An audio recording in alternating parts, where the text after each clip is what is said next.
Hey guys, tonight we're going to talk about Dark Fina and Sol. We're going to cover their STMR, TMR, and Vision card.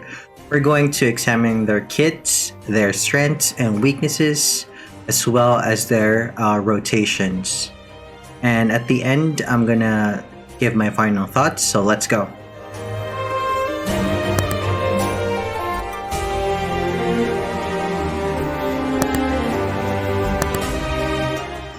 So here's an overview of Dark Fina and Sol. Dark Fina and Sol are dual-wield magic damage dealers that specialize in demon killing. They do fire and dark damage in base form and earth and dark damage in brave shift form. Their base form has an LB tag team attack, while their brave shift form has chaining tag team attacks. They are the first magic damage dealers who can do 70% more magic damage to enemies who have their break gauge depleted. Let's take a look at their STMR. STMR is a rod that's called Twin Sage Serpent's Rod. Stats 198 mag and passive is 2 Sage's Smite, which increases equipment mag by 50% and accuracy 25 when single wielding any weapon.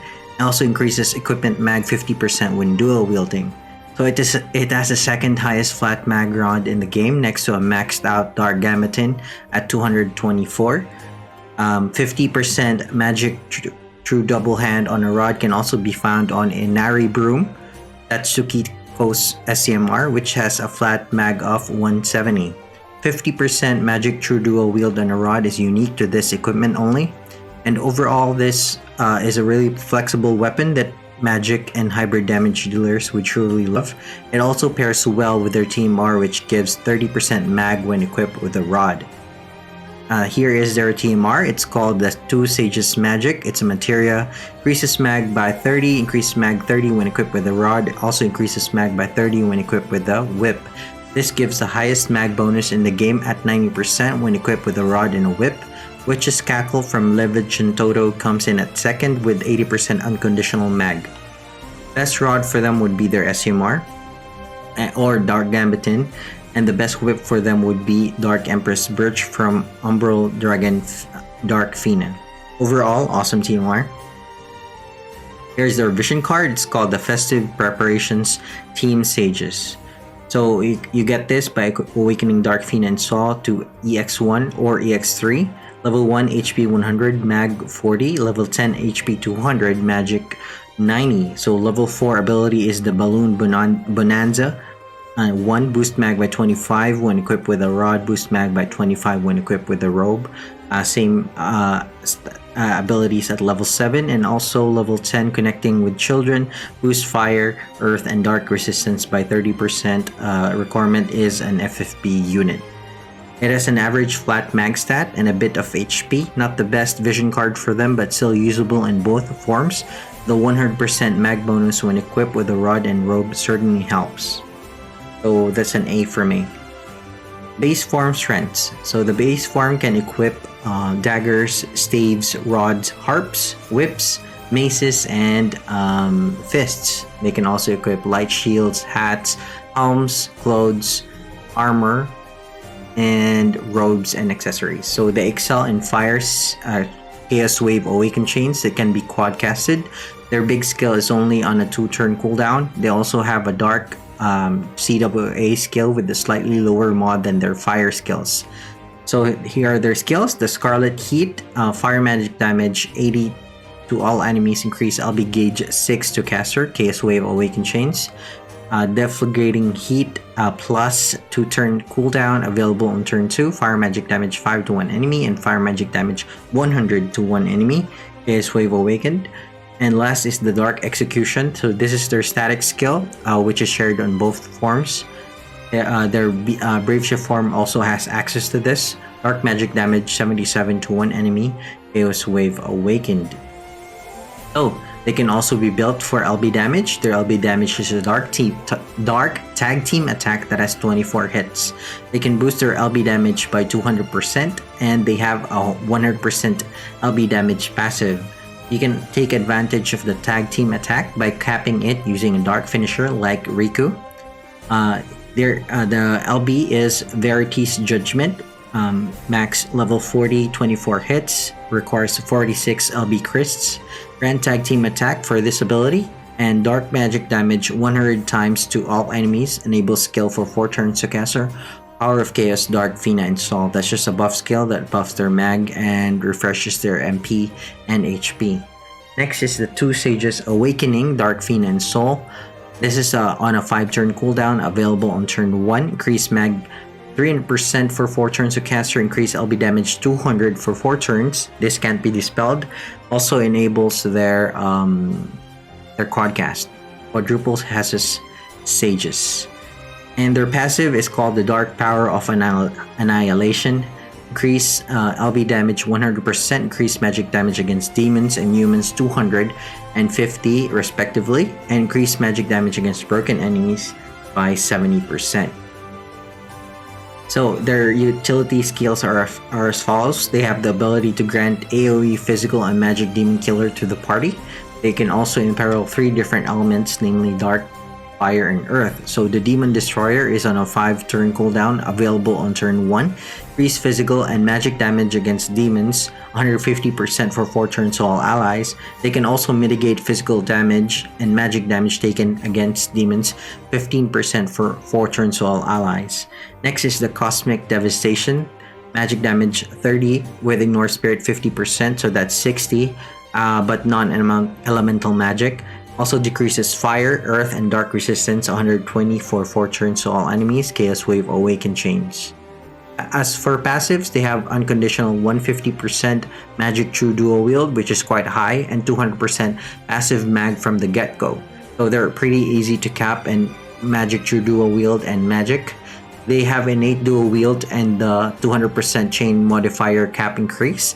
They also do 70% magic damage to broken enemies, as I mentioned before, and they also have guts in this form. They will lose the chance to ignore fatal damage when they shift to Brave Shift form. So just going down the list, they have a decent bulk at defense, spirit, HP, and MP at 100%, 20% more spirit, mag at 200%. They also have equipment mag TDH 200% when single wielding any weapon.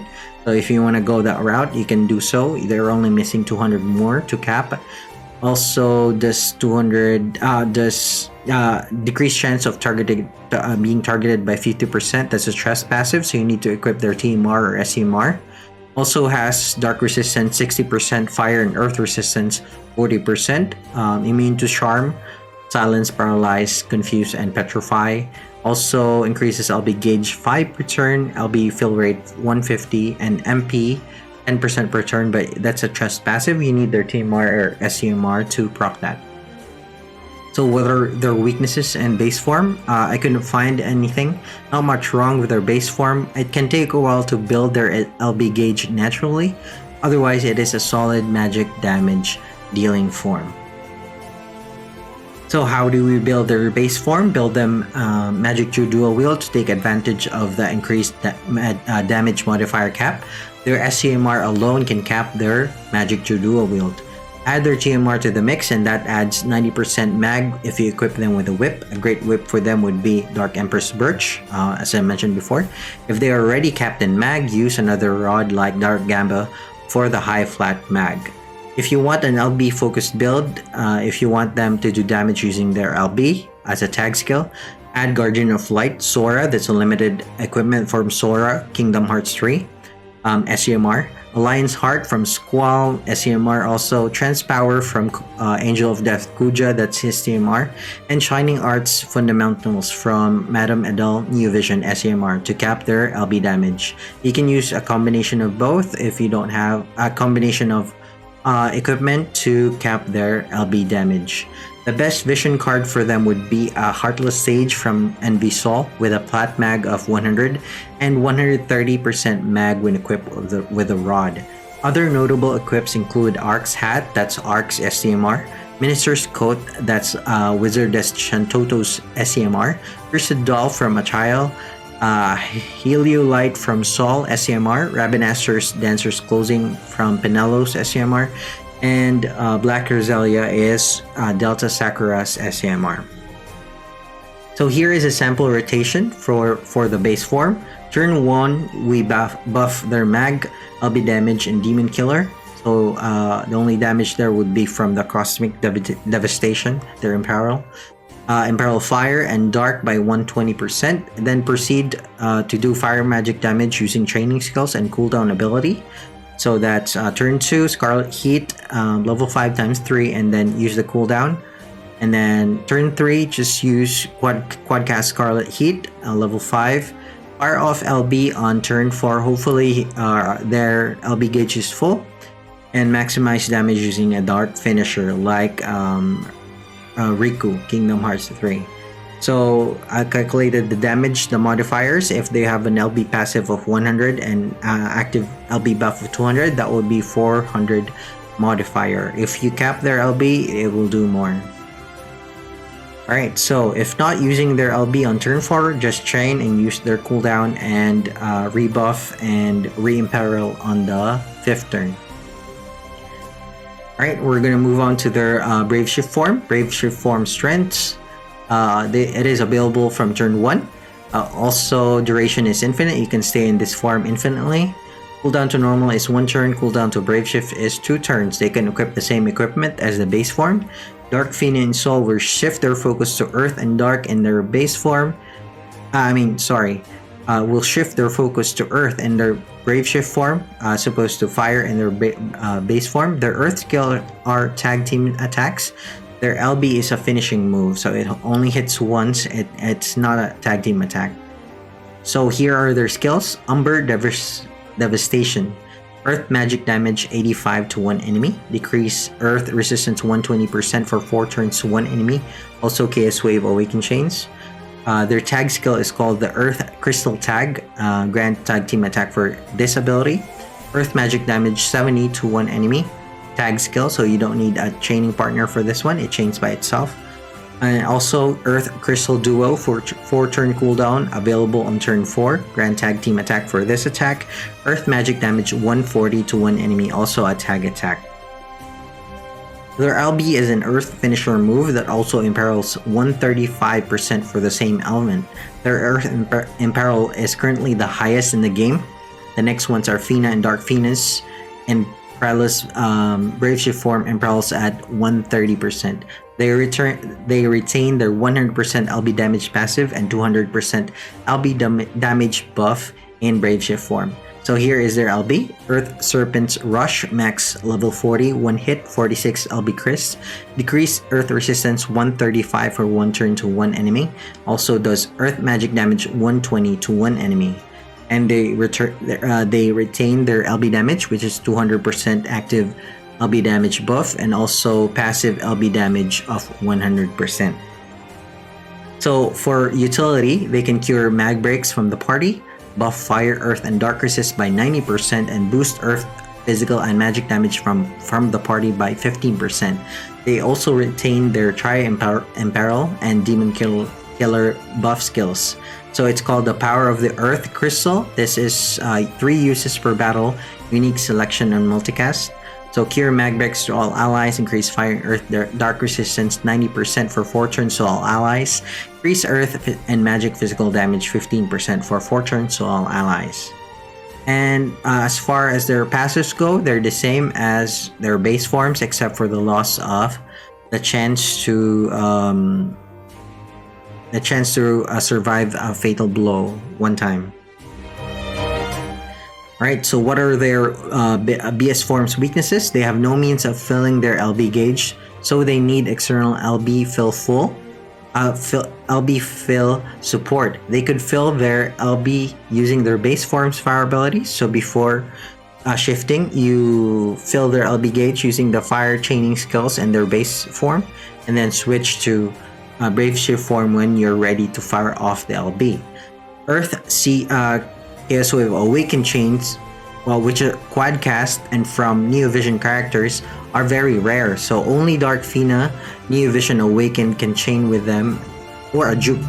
So they're better off using their Earth tag skills, which don't need any chaining partners, or their Dark Chaos Wave Awaken skills. Many Neovisions have Dark CWA quadcast chains, including Neovision's Hall, or LB finishing, so using their Earth LB finishing move to do damage in their Brave Shift form. So how do we build their Brave Shift form? Since they have the similar passives, just build them similar to their base form, right? Except the chance to survive fatal damage. So sample rotation for the Brave Shift form. I prepared two. So this is the Earth Chaining Skills rotation. So turn 1, buff mag by 3%, Earth Magic damage by 15%, and apply Demon Killer 150%. Proceed to chain Earth skills until turn 5, then repeat. So it's pretty easy. They do a lot of damage just using their Earth CWA skills. I've calculated the modifiers there with the Earth damage up from the power of the Earth Crystal. I didn't take into account the imperils yet. So just so you know. So on turn 5, the effect runs out. Also, their buff 300% mag buff runs out, but their cooldown, their quadcast cooldown is on turn lasts for 5 turns. So you should be able to cast it on turn 5 or 6. Alright, so let's go on to the next rotation. So if you want to use their LB, fill their LB gauge in base form, then Brave Shift when ready. If you're using an LB Entrust unit, start from turn 3, but don't forget to buff their LB damage. So, turn 1 in base form, use the 2 Sages Awakening, Dark Fina and Sol to buff their mag and LB damage, Cosmic Devastation to imperil Earth, and then Scarlet Heat to get that 6 LB Crest. And then turn 2 base, quadcast the Scarlet Heat to get 6, 12, 18, 30, 24 crysts. And hopefully by turn 4 you can fire off their LB. So turn 3, Brave Shift form. So you buff the Demon Killer, use the Earth Amplification skill, and then chain Earth Crystal tag 2 times so you can get some LB crysts. And then turn 4, hopefully we can fire off the LB. Earth Serpent Rush, 100 passive LB damage and 200% active LB damage buff would amount to 1,270 modifier. That's taking into account the 135 Earth Imperil and the 15% Earth damage boost. So their LB does, before it does damage, it imperils 135%. So it can be useful in Dark Visions if you want to burst down the boss that is weak to Earth and is a demon enemy. So what are my final thoughts about Dark Fina and Sol? So they are flexible magic damage dealers. They have 3 elements to choose from: Earth, Dark, and Fire. They can chain, LB finish, tag team attack, and support. Their BS forms, LB has the highest Earth Imperil in the game at 135. They can also grant 150% Demon Killer, Physical and Magic to the party. So both their forms are easy to gear since they have very high Magic True Dual Wield and Mag passives. They also have innate Dual Wield and the 200% Chain Cap modifier increase. They're the first unit in the game that can do 70% more magic damage to enemies with depleted break gauges. Also, their STMR is the second highest flat mag rod in the game. It also provides 50% Magic True Dual Wield and 50% Magic True Double Hand. This is the first rod that has 50% Magic True Dual Wield on it. So it will be useful for a lot of magic damage dealers and hybrid damage dealers as well. Their TMR boosts a whopping 90% mag when equipped with a rod and a whip. That is the highest in the game. Their VC vision card is average, coming at 90 flat magic and 100% magic when equipped with a rod and a robe. So overall, I really like the unit and their SCMR. They could be useful in Dark Visions against Dark Diablos, who is weak to Earth and Fire. So that's next Dark Visions if the order doesn't go doesn't get mixed up.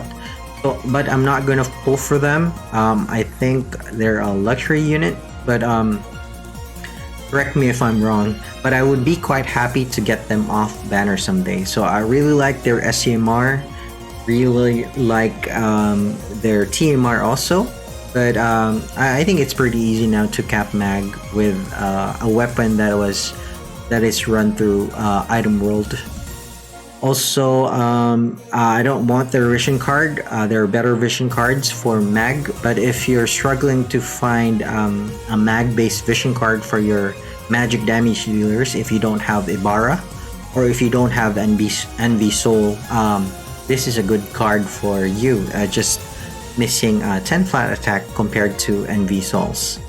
So as far as the unit goes, I really like them, but it's not that they don't. I still like my Envy Terra for magic damage dealing, even if she's locked to fire. But their Earth boost and Earth Imperil could come handy someday. So I will not be disappointed if I pull them off banner someday. So that 135 Earth is really good. They can hit hard with their LB finisher. Alright guys, I hope this helped you decide if you want to pull on their banner. Let me know if you have any questions or if I made a mistake somewhere. Let me know in the comments. And don't forget to subscribe, like the video, and click on the notification bell to get notified when I make another video and upload it to the channel. Thanks guys for all the support, and till next time, bye bye.